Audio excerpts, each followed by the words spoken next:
Hi there. I'm trying out a different thing this week to do the update. I'm so bad at looking at myself, and I gotta move it up there so I can look at myself, but it looks like I'm looking at you. Sorry.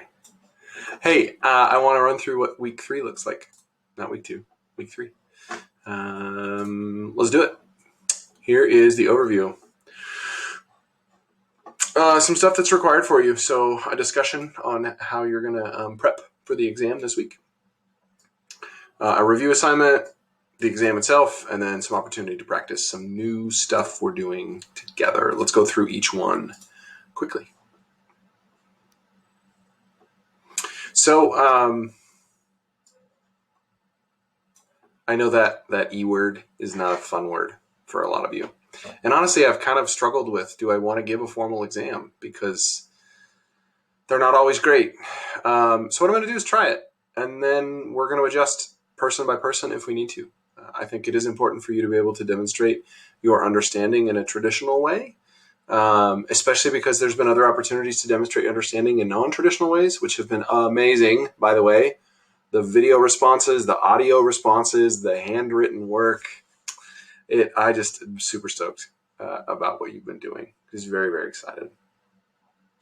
So in an effort to support you in this, I'm going to ask you on this first discussion to make a plan for how you're going to prepare to succeed, and then share that with the group. And then my request to you is to come back to the discussion in a few days and look at what some of your classmates are doing. You can add to your repertoire. And the most important and most hopeful statement I have here is that we can keep getting better at learning.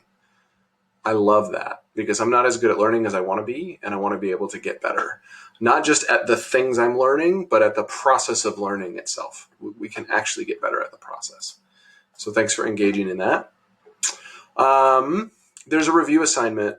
It's there for you to do if you'd like to do it or not. It's 1 point. You're essentially going to prepare for the exam in some way using a review assignment or not, which Jeremy walks through in the video. You can look back at dimensional analysis practice that we've done over the week. But basically, you're just going to do some practice and then document what you did on the card and submit that link. Then there's an exam. It's a pretty traditional looking exam with a few questions worth 12 points. There is a hard deadline, Friday the 23rd. I'm not going to accept it beyond that.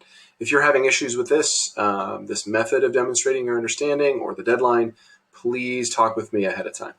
Okay.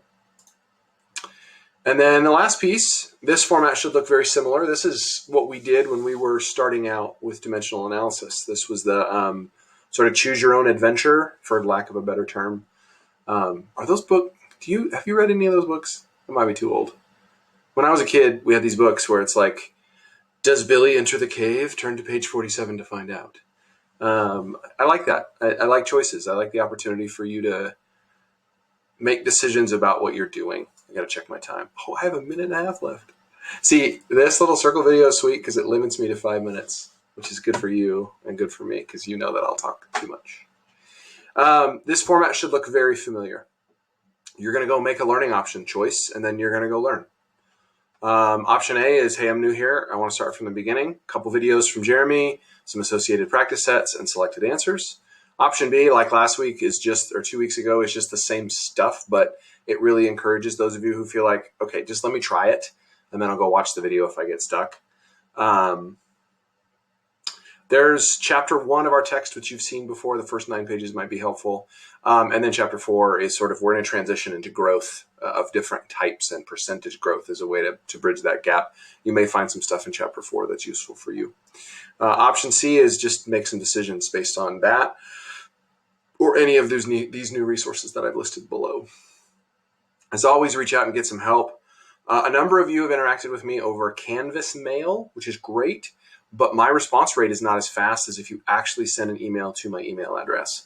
I don't always check in very often on Canvas Mail. I am constantly connected to email. So if something is more urgent, actual email is faster for me. I will get back to you more quickly.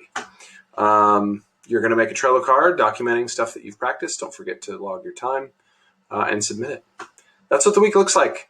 Great job last week and the week before. We're off to an amazing start. Have a lovely week.